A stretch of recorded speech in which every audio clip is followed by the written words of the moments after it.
3,50 লাখ টকাৰ বাজেটেৰে যোৰহাট মহবন্ধা এৰাতলী পথাৰত অনুষ্ঠিত হ'ব শ্ৰীমন্ত শংকৰদেৱ সংঘৰ 94 সংখ্যক বাৰ্ষিক অধিৱেশন 6, 7, 8, 9 ফেব্ৰুৱাৰীত হ'ব এই অধিৱেশন যোৰহাটৰ মহবন্ধাৰ এৰালতলী পথাৰত বৈষ্ণৱ পণ্ডিত সোণাৰাম চুতীয়া সমন্বয় ক্ষেত্ৰত প্ৰায় 1200 বিঘা মাটিকালি সামৰি 3,50 লাখ টকাৰ বাজেটেৰে অনুষ্ঠিত হ'ব শ্ৰীমন্ত শংকৰদেৱ সংঘৰ 94 সংখ্যক বাৰ্ষিক অধিৱেশন ফেব্ৰুৱাৰী মাহৰ 6, 7, 8 আৰু 9 তাৰিখে প্ৰায় 15,000 ভকত বৈষ্ণৱৰ সমাৱেশেৰে অনুষ্ঠিত হ'ব এই 94 সংখ্যক অধিৱেশন আনহাতে এই অনুষ্ঠানৰ উপলক্ষে আজি এৰালতলী পথাৰত অনুষ্ঠিত কৰা হয় নৰাকটা অনুষ্ঠান ইফালে অধিৱেশনত 200টা শিবিৰ আৰু 200 চৌকা আৰু 800 গ্ৰন্থ বিপণীৰে ব্যাপক আয়োজন চলাইছে আয়োজক সমিতিয়ে আজিৰ অনুষ্ঠানত বিভিন্ন প্ৰান্তৰ ভকত বৈষ্ণৱে হাতে হাতে কাচি লৈ নৰাকটা দেখিবলৈ পোৱা যায়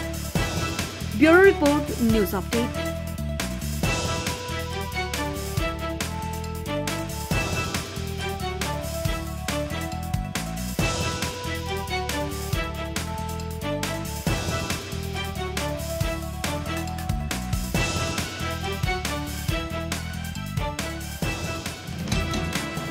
সৰ্বগুণা কৰে যা কৰি নাহি কেউ পাম তোহাৰি স্বৰ্ণ কৰে নো শতকোটি বাৰেকো কৰো প্ৰণাম বাৰেকো কৰো প্ৰণাম কৃষ্ণ আপোনালোকে আজি আহিছে আমাৰ এই সাক্ষাৎকাৰ ল'বলৈ আমাৰ অনুষ্ঠানটোৰ বিষয়ে দুই এটা কথা জানিবলৈ গতি আমাৰ অনুষ্ঠানটো হৈছে শ্ৰীমন্ত শংকৰদেৱ সংঘ যেটো অনুষ্ঠান আমাৰ গুৰুজনাৰ নামেৰে আৰু গুৰুজনাৰ আদৰ্শৰ ওপৰত প্ৰতিষ্ঠিত হৈছিল আৰু সেই অনুষ্ঠানটো 1930 চনত গঠন হয় আজি এটা বৃহৎ অনুষ্ঠানলৈ ৰূপান্তৰিত হৈছে এই অনুষ্ঠানটোৰ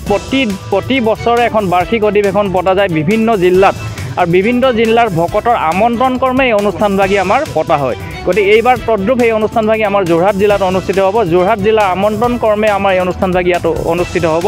আৰু এই আমন্ত্ৰণ কৰ্মে আমি মাতি অনা এই অনুষ্ঠানটি আৰু 17 নৱেম্বৰ তাৰিখে আমাৰ ইয়াত লাইকোঠা স্থাপন হৈ গৈছে এইখন পথাৰৰ নাম হৈছে মহবন্ধা এৰালতলী পথাৰ ইয়াতে হ'ব শ্ৰীমন্ত শংকৰদেৱ সংঘৰ 94 সংখ্যক বাৰ্ষিক অধিৱেশন তাৰমানে আমাৰ এই অনুষ্ঠানটি 94 বছৰত ভৰি দিলে আৰু এই অনুষ্ঠানটি অনুষ্ঠিত কৰি প্ৰতি বছৰে অনুষ্ঠিত কৰি অহা হৈছে আৰু এই অনুষ্ঠানটোৰ গুৰুত্ব হৈছে আমাৰ এটাই লক্ষ্য যে আমি অসমৰ প্ৰতিজন ব্যক্তিৰ হৃদয়ত যাতে শ্ৰীমন্ত শংকৰদেৱক স্থাপন কৰিব পাৰোঁ কাৰণ তেওঁ আমাৰ জগত গুৰু গুৰুজনাক আমি প্ৰত্যেকজন ব্যক্তিৰ হৃদয়ত আমি স্থাপন কৰিব বিচাৰোঁ এই গুৰুজনাৰ নীতি আদৰ্শ যাতে প্ৰত্যেকজন ব্যক্তিয়ে অসমৰ উপলব্ধি কৰে আৰু উপলব্ধি কৰি তেওঁৰ আদৰ্শৰে যাতে অনুপ্ৰীণিত হৈ তেওঁৰ অনুষ্ঠানৰ লগত যাতে সহযোগ আগবঢ়ায় আমি এই আমাৰ মূল লক্ষ্য আৰু এই অনুষ্ঠানভাগী এতিয়া বৈষ্ণৱ পণ্ডিত সোণাৰাম চুতীয়া সমন্বয় ক্ষেত্ৰ হিচাপে নামাকৰণ কৰিছে এই গোটেই ক্ষেত্ৰখনত আৰু ইয়াত প্ৰায় আমাৰ 200টা শিবিৰ থাকিব 40 লাখ ভকত গোট খাব 20 লাখ ভকত হয়তো আমাৰ ৰাতিয়ে দিনে ইয়াত থাকিব লাগিব এই 200টা শিবিৰত আমি তেওঁলোকক থকাৰ কাৰণে আয়োজন কৰি দিম আৰু যথেষ্ট ভকত বৈষ্ণৱে সিদ্ধ ল'ব পৰা এটা ডাঙৰ ভোজনালয় থাকিব আৰু তাৰ উপৰিও এটা মূল আকৰ্ষণ হ'ব এইবাৰ যেটো কোনো জিলাতে হোৱা নাছিলে এইটো আমাৰ মূলৰ সাংস্কৃতিক শাখা আৰু জিলাৰ সাংস্কৃতিক শাখাই দুইটো শাখাই একেলগে লগ খাই এটা অনুষ্ঠান কৰিব সেইটো হৈছে 94 সংখ্যক যেহেতু বাৰ্ষিক অধিৱেশন 94 জোৰ তালেৰে প্ৰসংগ কৰাৰ এটা আমি আদৰ্শ দেখুৱাম ইয়াত আৰু তাৰ কাৰণে আমাৰ শুক্ৰবাৰ আৰু শনিবাৰে জিলা নামঘৰত আমাৰ এই অনুষ্ঠানটিৰ প্ৰশিক্ষণ কৰ্মশালা চলি আছে আমাৰ আপোনাৰ নামটো মিন্টু ডেকা মই এই আদৰণি সমিতিৰ সহকাৰী সম্পাদক কৃষ্ণ জয় গুৰু শংকৰ আমাৰ আজি আপোনাসবক আমি জনাবলৈ পাই সুখী হৈছোঁ যে আমাৰ শ্ৰীমন্ত শংকৰদেৱ সংঘৰ 94 সংখ্যক মূলৰ বাৰ্ষিক অধিৱেশন ভাগি এইবাৰ আমাৰ যোৰহাট জিলাৰ তীৰ্থত এই মহবন্ধা এৰালতলী পথাৰত আমাৰ বৈষ্ণৱ পণ্ডিত সোণাৰাম চুতীয়া সমন্বয় ক্ষেত্ৰত আমাৰ অনুষ্ঠিত হ'ব ইতিমধ্যে আমাৰ এই অধিৱেশনৰ প্ৰাৰম্ভিক কাৰ্যসূচী হিচাপে আমাৰ 17 নৱেম্বৰত ইতিমধ্যে লাইকোঠা স্থাপন আমাৰ বৰ্ণাঢ্য কাৰ্যসূচী হৈ গৈছে আমাৰ মহামান্য পদাধিকাৰ ভৱেন ডেকা বাপ আৰু প্ৰধান সম্পাদক কুশল ঠাকুৰীয়া বাপৰ উপস্থিতিত ইতিমধ্যে প্ৰায় 20,000 ভকত বৈষ্ণৱৰ সমাগমত আমি এই অনুষ্ঠানটো কৰিলোঁ ইয়াৰ পিছত আমি দ্বিতীয়টো কাৰ্যসূচী হিচাপে আজি আমি ইয়াত নৰাকটা অনুষ্ঠানটো আমি আৰম্ভ কৰিছোঁ আমাৰ যোৰহাট জিলাৰ 16খন আঞ্চলিকৰ পৰা ভকত বৈষ্ণৱ আহিছে ইতিমধ্যে আমাৰ এই আৰম্ভণিতে ইমানখিনি গোট খাইছে অলপ পৰৰ পিছত হয়তো প্ৰায় 5,000 ভকত বৈষ্ণৱ আমাৰ ইয়াত উপস্থিত হ'ব সকলোৱে আজি নৰাকটা অনুষ্ঠানটো শুভাৰম্ভ কৰিছে আৰু এইটো আমাৰ প্ৰায় এসপ্তাহ 10 দিনলৈকে চলি থাকিব যেহেতু আমাক বহুত নৰা দৰকাৰ হ'ব আমাৰ ইয়াত 200টা শিবিৰ আমাৰ নিৰ্মাণ কৰা হ'ব এই 200টা শিবিৰত ভকত বৈষ্ণৱ থাকিবৰ কাৰণে আমাৰ সেই নৰাখিনি আমি সংগ্ৰহ কৰি আমি তাত ৰাখিম আৰু ইয়াৰ পিছতে আমি আমাৰ 35খন উপসমিতি আমাৰ আদৰণি সমিতিৰ আমাৰ সভাপতি ডক্টৰ নবীন চন্দ্ৰ বৰা সম্পাদক ধীৰেন্দ্ৰনাথ ডেকা বাপৰ তত্বাৱধানত আৰু লগতে যোৰহাট জিলা শ্ৰীমন্ত শংকৰদেৱ সংঘৰ সভাপতি খগেন ফুকন সম্পাদক বিশ্বজ্যোতি গগৈ বাপৰ নেতৃত্বত আমাৰ যোৰহাট জিলাৰ 16খন আঞ্চলিকৰ প্ৰায় 10,000 ঘৰ গৃহ সংগীয়ে আমাৰ এই বৃহৎ মহান অনুষ্ঠানটোত আৰ্থিক কায়িক মানসিক সকলো দিশতেই মানে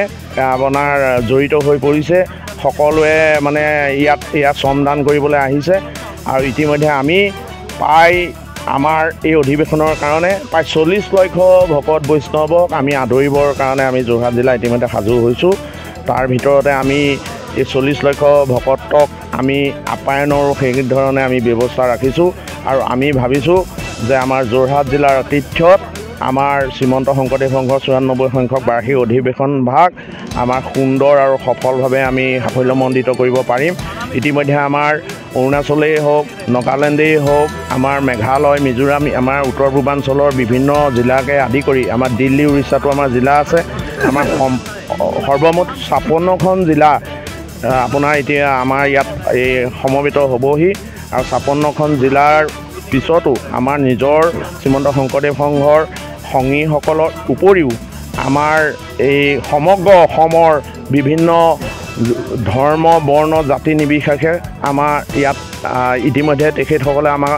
ইতিমধ্যে আহি সহায় সহযোগ কৰিছে আমাৰ জাতি ধৰ্ম বৰ্ণ নিৰ্বিশেষে সকলো এই অনুষ্ঠানটোত জড়িত হৈ পৰিছে আমাৰ অঞ্চলৱৰ্তী ৰাইজ আমাৰ ইছলাম ধৰ্মাৱলম্বী যিসকল আমাৰ ব্যক্তি আছে তেখেতসকলেও আমাক